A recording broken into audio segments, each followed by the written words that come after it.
Michael Vandegrift, MCV Realty Group. You guys now in another episode of Military Minute. We have a very distinguished guest. Our mission is to be the real estate company of choice, to always utilize resources and technology to provide the best service to all of our clients, to be able to provide the options to best fit each client's needs, to treat every client like family and guide them to a destination.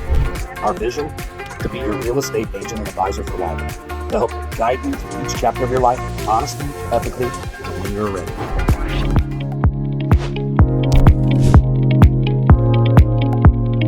Hello, everyone. Welcome again to another edition of the 3Rivers Market Report. Michael Vandegrift, MCV Realty, Keller Williams, coming to you with this important information taken straight from the MLS. No bias whatsoever. I'm just pulling the data and reporting it out to you. And we've got a lot of up arrows. You know, market's still moving. Closing's got to happen every day. Saw active available inventory up 5% week over week. Up 26% year over year. Yay, we got more houses available for sale. New listings came in down 12% week over week, but up 17% year over year. Solds came in up 37% week over week, up 4% year over year. Pendings came in down 2% week over week, but up 16% year over year. Median sale price week over week came in up 7.3%. And over the last 12 months, we're seeing about 5% up appreciation. So homes are still appreciating. Your home is now worth more than it ever has been. So if you're thinking about selling, it's still a strong seller's market.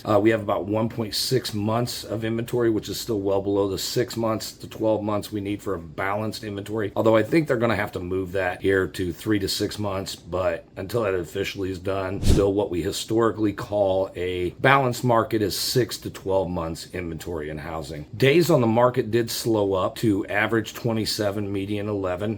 Don't have a real good explanation for that. I know the market's still strong. We just sold one way over asking recently in less than 24 hours. So we know the market is still strong, demand's still there, and there's so much pent-up demand. And interest rates are supposed to drop later today. How much? We'll see. You know, and that's definitely going to increase demand as well. Last 12 comparable homes sold came in at 4,318, down just 2.8%. So we might get back to that zero I was saying at the first of the year, or get positive by the end of the year. And remember that 2023 was a housing recession, lowest homes sold in the area in the decade, and we're still looking at about 3.7 buyers per listing. So feel free to reach out to us if you need anything. Everyone make it a great day. Grace and peace.